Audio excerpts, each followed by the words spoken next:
بسم الله الرحمن الرحيم. الحمد لله له النعمة وله الفضل وله الثناء الحسن، صلوات الله البر الرحيم والملائكة المقربين على سيدنا محمد وعلى آله وصحبه وسلم. أما بعد، وتكفوا إسلام Mwenyezi Mungu Subhanahu wa Ta'ala, yeye ni mwenye sifa, na sisi Waislamu tunatakiwa tumjue Mwenyezi Mungu kwa sifa zake. Haiwezekani kwamba kumjua Mwenyezi Mungu kama ambavyo tunavyojuana sisi viumbe kwa viumbe, ni kwamba yeye Subhanahu wa Ta'ala kujulikana kwake atajulikana kutokana na vile ambavyo alivyoviumba vitajulisha kuwepo kwake, na vile vile sifa zake Mwenyezi Mungu Subhanahu wa Ta'ala tutamtambua.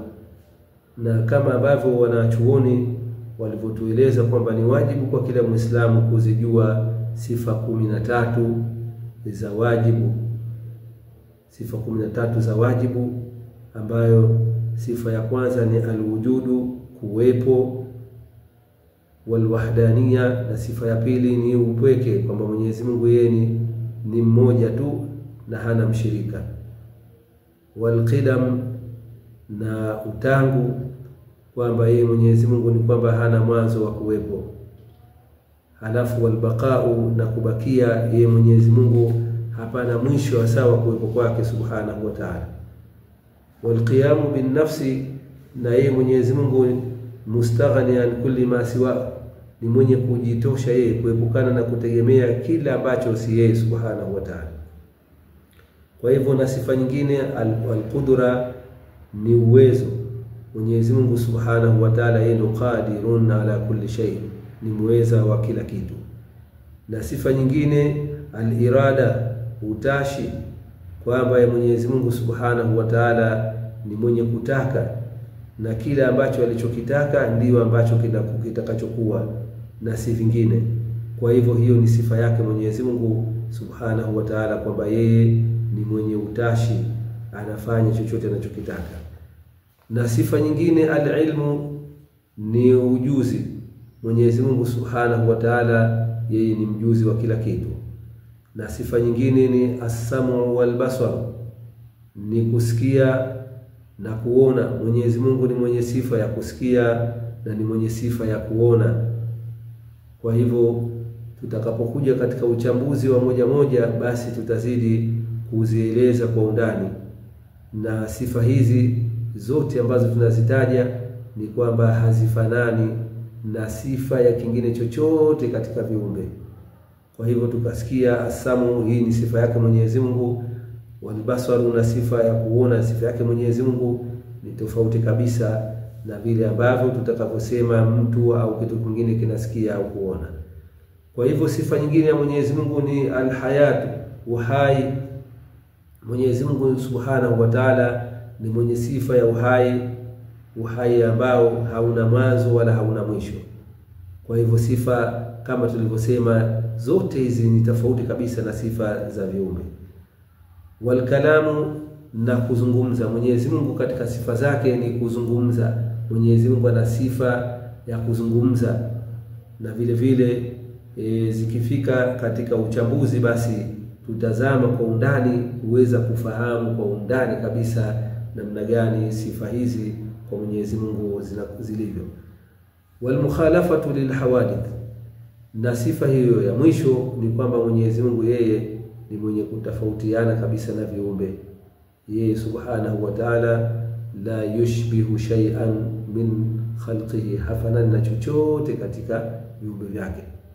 Kwa hivyo sasa sifa zote hizi ambazo ni wajibu kwamba kuzijua kwamba kwa Mwenyezi Mungu Subhanahu wa Ta'ala, na zile za kinyume chake inakuwa ni muhali kwa Mwenyezi Mungu, kwamba kusifiwa na kinyume chake, kusifiwa Mwenyezi Mungu kwamba hayupo, au ikawa Mwenyezi Mungu kwamba yeye anamshirika, ikawa Mwenyezi Mungu yeye ni mwenye kuzuka, ni muhali. Hiyo ni muhali kwamba Mwenyezi Mungu kutokuwa mwenye kubakia, kwamba akawa ni mwenye kutoweka, akafa Mwenyezi Mungu. Hiyo ni sifa ya muhali kwa Mwenyezi Mungu. Ni muhali kwa Mwenyezi Mungu kuto kujitosheleza mwenyewe, kwa maana akawa Mwenyezi Mungu yeye ni muhtaju, muftaqirun ila ghairihi. Ni muhali kwa Mwenyezi Mungu kuwa ni mwenye kuhitajia kingine chochote katika viumbe vyake. Hiyo ni muhali. Na ni muhali kwa Mwenyezi Mungu al-ajizu, yani kushindwa, kuwa Mwenyezi Mungu kwamba akawa nasifika na sifa ya kushindwa. Ni muhali sifa hiyo kusifika kwa Mwenyezi Mungu. Na vile vile ni muhali kwa Mwenyezi Mungu kwamba kuwa ni mwenye kutezwa nguvu, akawa yeye ni mukrah, analazimishwa. Kwa hivyo vikao vinafanyika vitu katika utawala wake na yeye mwenyewe hataki. Ni muhali Mwenyezi Mungu sifa hiyo. Na ni muhali kwa Mwenyezi Mungu kuwa na kusifika na al-jahl, ujinga. Ni muhali kwa Mwenyezi Mungu kusifika na yani na ububu, na vile vile kusifika na sifa ya upofu. Ni muhali. Kwa hivyo ni muhali kwa Mwenyezi Mungu kuwa na sifa hii ya uziwi na sifa ya ububu. Kwa Mwenyezi Mungu sifa hizi ni muhali. Na ni muhali kwa Mwenyezi Mungu kuwa na sifa ya mauti, ya kufa. Yeye anasifika na sifa ya uhai. Ni muhali kwa Mwenyezi Mungu kusifika na sifa ya kufa. Na vile vile ni muhali kwa Mwenyezi Mungu kuwa na sifa ya kutokuzungumza, kwamba yeye ikawa kwamba ni bubu, hazungumzi. Hii ni muhali kwa Mwenyezi Mungu. Na ni muhali kwa Mwenyezi Mungu kuwa na yeye akawa ni mwenye kufanana na viumbe vyake, ambayo ni al-mukhalafatu lilhawadith. Yeye hafanani na chochote katika viumbe vyake, la yushbihu shay'an min khalqihi. Sasa ni muhali kwa Mwenyezi Mungu kufanana na viumbe vyake. Kwa hivyo na sifa ambayo Mwenyezi Mungu Subhanahu wa Ta'ala, kuna mambo matatu katika sifa hii tulizozitaja hapa. Kuna sifa ya wajibu, na sifa hizi ambazo ni muhali, na kuna sifa ambayo ni jaiz. Hii inajuzu kwa Mwenyezi Mungu, na hiyo ni kufanya kile ambacho Mwenyezi Mungu amekitaka au kuto kukifanya. Kwa hivyo hiyo inakuwa inajuzu kwa Mwenyezi Mungu, kwamba kataka mwenyewe kuumba, kaumba, na vile alivyoviumba ndio kavitaka. Kwa hivyo vile ambavyo hakuvitaka hakuviumba. Hivyo ni kwamba sifa hiyo inabakia kwamba ni jaiz kwa Mwenyezi Mungu Subhanahu wa Ta'ala, yani kufanya katika kile alichokitaka, au anaweza akaacha asifanye.